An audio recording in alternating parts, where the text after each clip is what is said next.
Today I will share with you a new gambit against the Caro-Kann, which is involving the move of H4. I like to call this the Acerito attack after lead chess player Acerito, who has played this in a very large number of online games. And there are a few different ideas behind H4. You might notice a little bit of a parallel with the tile variation, which is actually a very mainline system where white does end up getting some very interesting attacking chances in positions like this, for example. But the move H4 accelerated has its own subtleties, as we are going to see.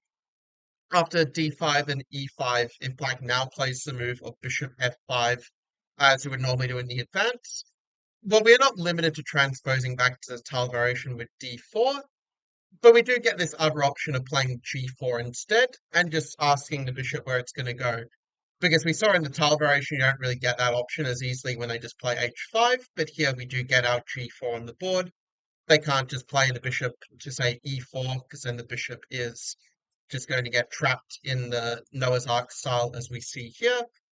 So black would need to retreat the bishop, and the other way that I would recommend playing it would be just to play the move of D4. And yeah, it is true that if you compare this to the tile variation with H6 and this setup, that in this version, black wasted tempo on H6, which is not the case here. But even a tempo down this position does still give white chances to fight for the advantage. For example, after a move like C5, without which it would be very hard for black to get any real sort of counterplay, we can simply take that pawn, and then after knight C6, after F6, we have the option to light the board on fire with the move of C4, which leads to some very interesting complications, where at the very least white is not worse. If you're enjoying the videos so far, and this way of avoiding this bishop F5 move to some extent, then do make sure to give a thumbs up to the video. Also consider subscribing if you are new to the channel. As I didn't mention this before, we actually recently hit 3,000 plus subscribers, so obviously quite grateful for all of that. Also, if they do play a move like H5 here, this actually is quite a good move, and to be fair, our best option here probably is to just play D4 and transpose back into the tile variation. But we can still have a bit of a twist with it, where we can play the move of knight D2, instead of the usual moves like bishop D3, C4, bishop G5. The move knight D2 gives it a bit of an original spin, where you can just play kind of like a short system, where you make the argument that the inclusion of H4, H5 kind of helps you, because you can take this pawn on H5 later on in some positions, and black constantly has to be on guard for it.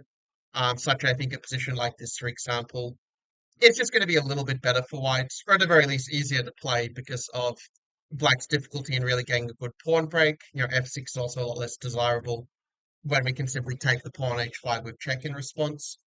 So in this case, yeah, if they play H5, just transpose to the normal lines. But what if they played a move of C5, which is, you could say, perhaps the critical move for black in this position? Now, I remember there was a game that Jordan van Forest played where he went C3 and D4, basically transposing back into the normal advanced lines, but where you've played this sort of early H4. And the C3 approach isn't really all that critical. Like if you take this position, moves like DC5 and knight F3 are definitely more critical than the common but very quiet and very meek C3. So instead, I came up with this idea of this gambit, and it turns out that this gambit actually has been played a lot by Acerito already, so that's why I'm calling it the Acerito attack. And that is to play this Wing Gambit with B4. And yeah, it's true the Wing Gambit doesn't necessarily have the best reputation. Acerito is normally playing it with D4 and then A3, but I think that it's a slightly more precise move order to start with the move A3 first, because by attacking the pawn, you just reduce the options and don't make it as easy for him to get the bishop F5. And what we'll kind of see here is that if black does play a move like E6, trying to keep the tension, that we actually do get very good compensation. Like you can trade off their bishop, get your knight into D6, and you will get very good chances to attack for the pawn in a case like this. Also, if they take the pawn with BA3, we don't even have to take back immediately. We can also just keep the tension a bit longer, and if they play bishop F5 again, we can kick their bishop later. But if they play E6, we kind of get that improved version of a French Wing Gambit, where we got in this useful extra move of H4 that takes it from a position that maybe is slightly worse for white to a position that objectively is probably just about equal. bit of an equal position where there's no fury and where the opponent is on their own very early. Now, the best move for black here is to play knight c6, but after d4, black now has to be very precise in order to obtain any sort of advantage. And it is true, this is sort of the trade-off and why I'd probably recommend playing this gambit more in rapid and blitz and not so much in classical, because in classical I'd probably have time to figure it out and sort of find the one way for black to get an edge in this position.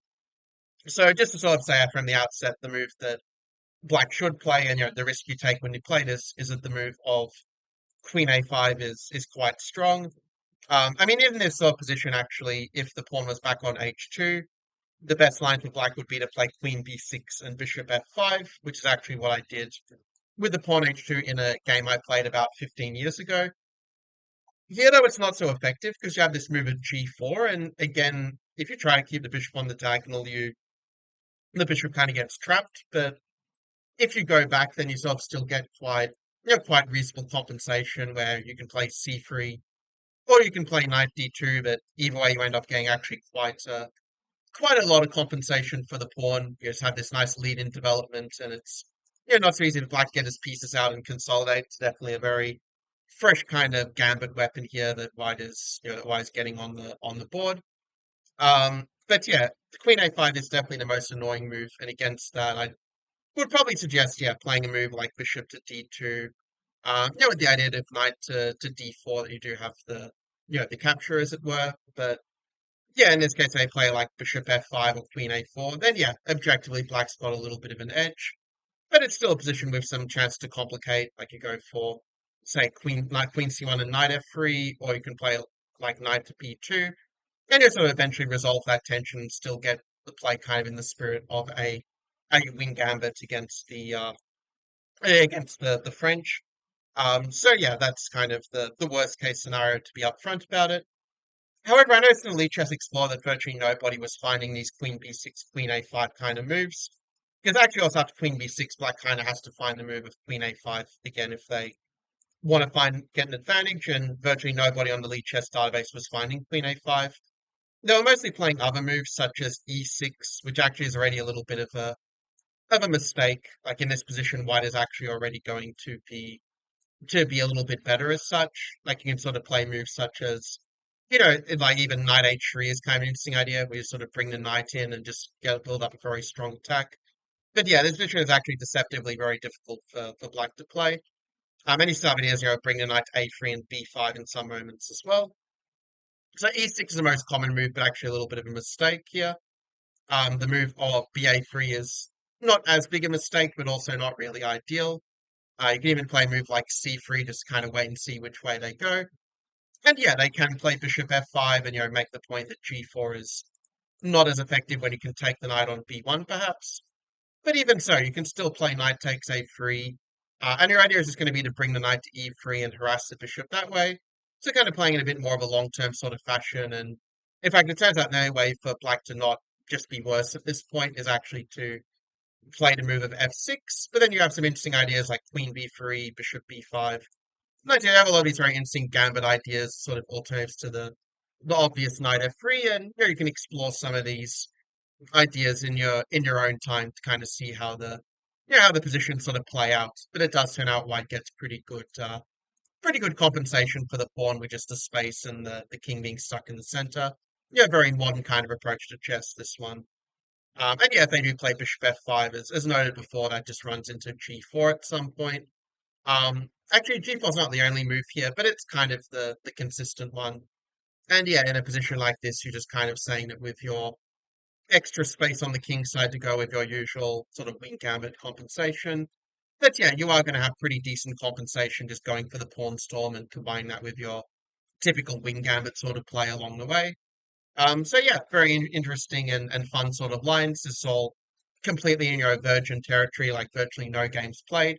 Certainly virtually no games played over the board is clear. Like it's virtually all like low level online games where these ideas were played, and it was mostly people just like winging it from move two rather than playing this h4 as an intentional weapon.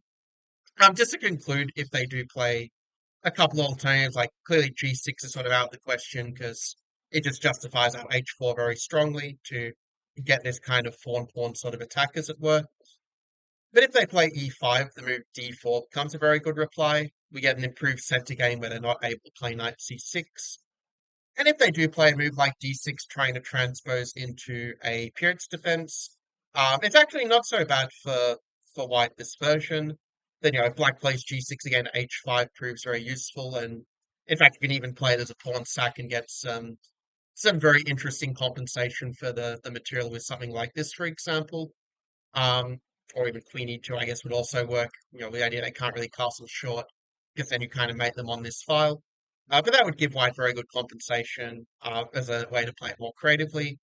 There's also more normal moves like bishop e2 if you do just want a more stable, small advantage. But if they do play, say, queen c7 and try to play e5, what we see is that h4 is actually still kind of useful. You can play f3 and just play very much in an English attack type of fashion, and that will give white some decent chance for an edge.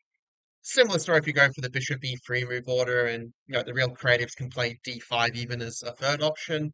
But in general, yeah, I'd probably just stick to the setup and just have a much easier position to play here as white. So yeah, that concludes my coverage of this new gambit against the Caro-Kann, which I have named the Acerito attack. We'll see if that name catches on. But let me know in the comments below. What do you think about this gambit? Is this one that you'd be willing to try out in some of your online games just for a bit of fun and surprise value? Let me know that in the comments below, and I will see you in the next video. Take care.